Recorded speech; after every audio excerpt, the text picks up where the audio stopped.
Hello, welcome back. I'm Reverend Tomas. Here we are. Lesson 351.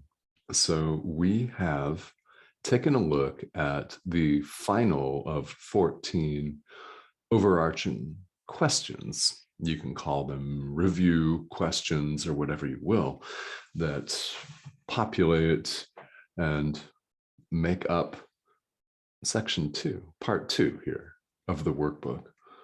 The question, the overarching question, what am I? Or if you prefer, who am I? And again, as always, I think you know. I know you know. Because there, in truth, is nothing else. Do you, for a moment, doubt the power of your mind? I hope not. But if you do, that's perfectly normal here on the path, isn't it? It's perfectly normal. We all have our moments of doubt, but that is why spiritual practice exists. That's why a thought system like A Course in Miracles exists. That's why the world's spiritual traditions, all of them, exist, so that we can continue to remind ourselves of who we are, that we can notice that we've been absolutely carried away and just bring our awareness back to the practice. Does it sound like a meditation? It is. Life is a living, breathing, waking meditation. You don't have to sit for 1 second in formal practice if you don't want to. You can literally take it off the cushion, take it off the mat, which is where we live life anyway, isn't it? However, to the extent that you have a formal spiritual practice, whether it's meditation or yoga or a walk in the woods or prayer, a devotional, right? Getting together for group study, whether it's Course in Miracles or Bible study or whatever it is for you. We all do this to remind ourselves and to catch ourselves because we get lost, don't we? It's no surprise that we do, because until we wake up, we in fact are lost to ourselves. Yet piece by piece, we begin to set our judgments to the side and we begin to see with what the Course calls the vision of Christ. Now, we're at lesson 351. These next 10 lessons do not have any commentary accompanying them, simply the italicized prayer that goes along with the day's idea.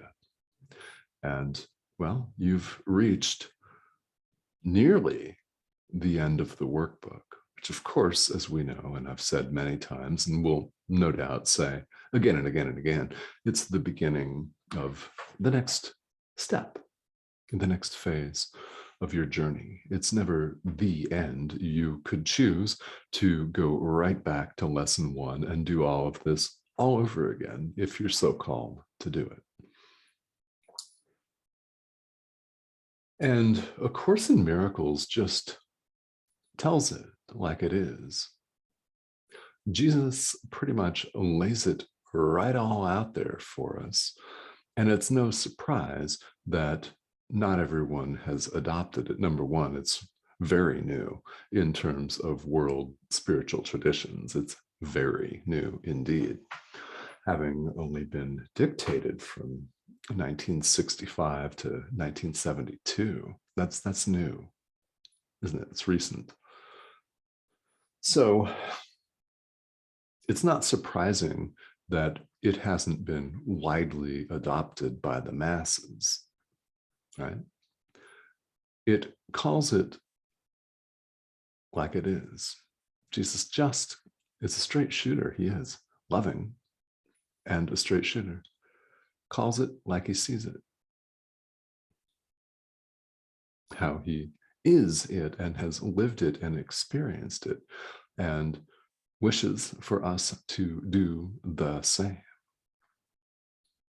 Not only can we, but we will in the end. This whole journey is what time is for. Let's go through lesson 351 and talk a little bit about it, because it contains so much of what the course has to teach us. My sinless brother is my guide to peace. My sinful brother is my guide to pain. And which I choose to see, I will behold. Oh. My sinless brother is my guide to peace. My sinful brother is my guide to pain. And which I choose to see, I will behold.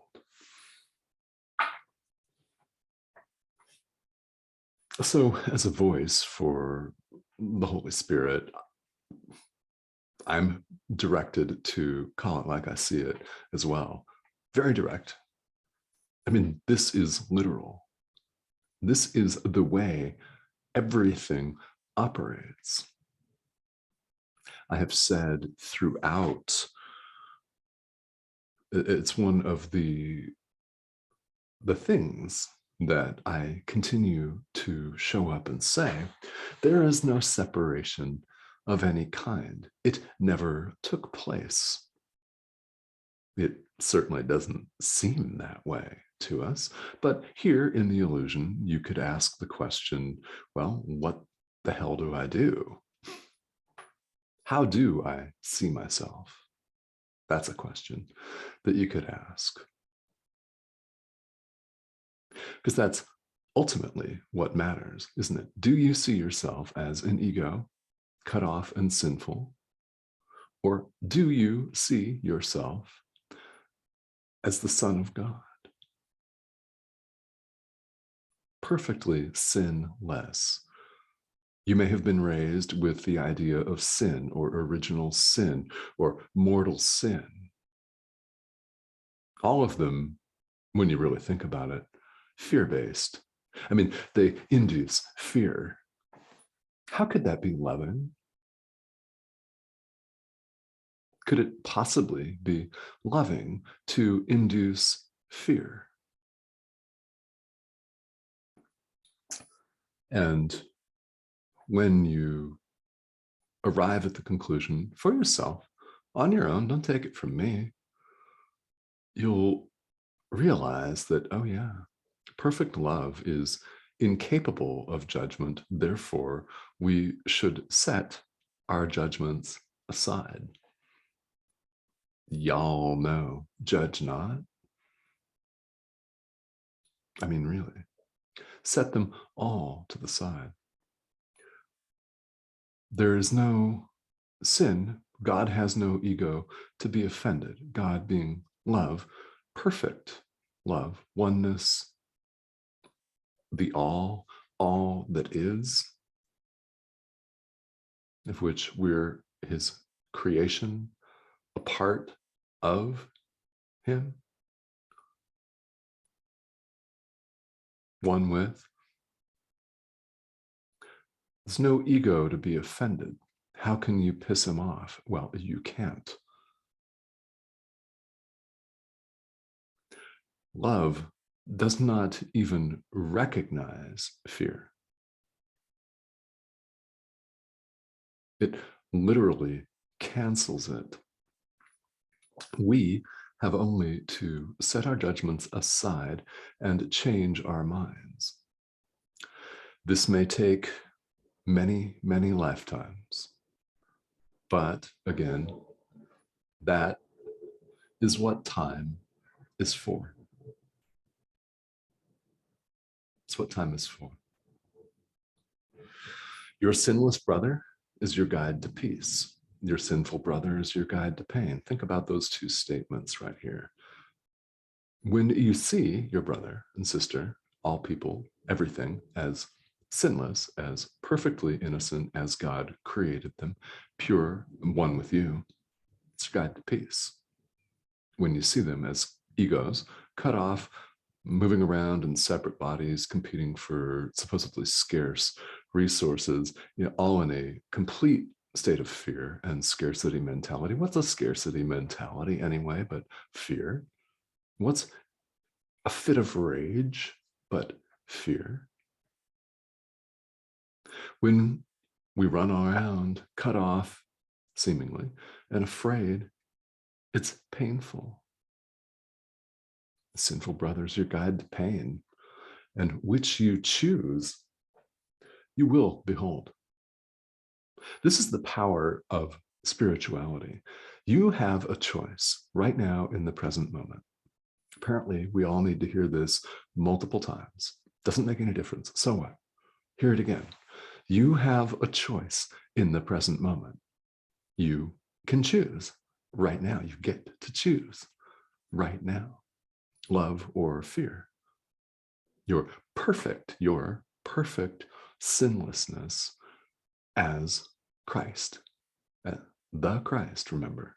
Jesus is not the only Christ.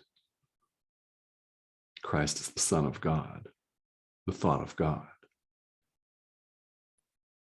It encompasses all of us. This is also a description of the practice of forgiveness, central to A Course in Miracles.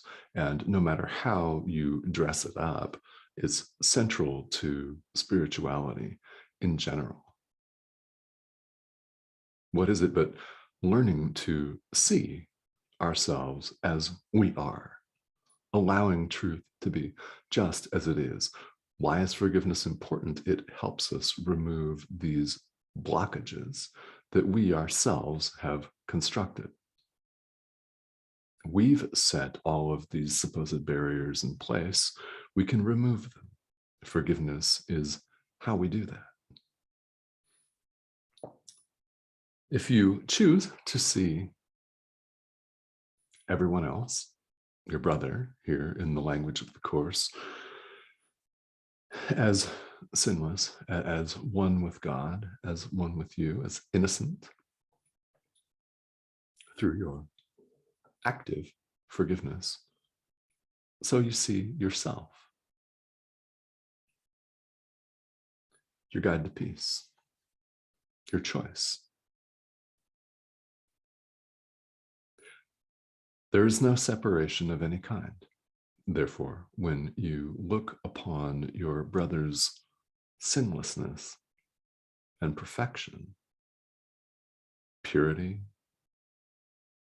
joy, you see your own. And we have the opposite choice. We can elect to see ourselves as cut off from one another and experience all suffering in whatever form, from a fit of rage to physical ailment and disease, from war to genocide to gun violence to an argument with our loved ones. All of the spectrum, all of the myriad forms. The forms differ, but it's the decision in the present moment, love or fear. It's the decision in the present moment to forgive that matters the most. Why? How could that be? This is the only moment that there is. It's all any of us has. It's all you have.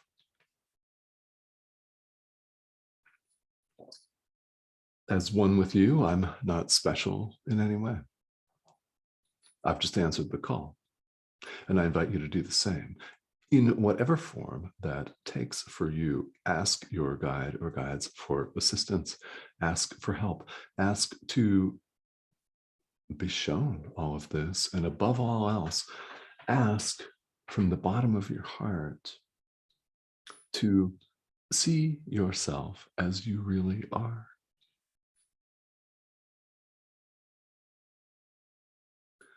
Ask to allow all things to be just as they are. ask that from the bottom of your heart. Do that several times today. A lot. What I mean by that is as often as you can remember to do it. And I will see you back here tomorrow.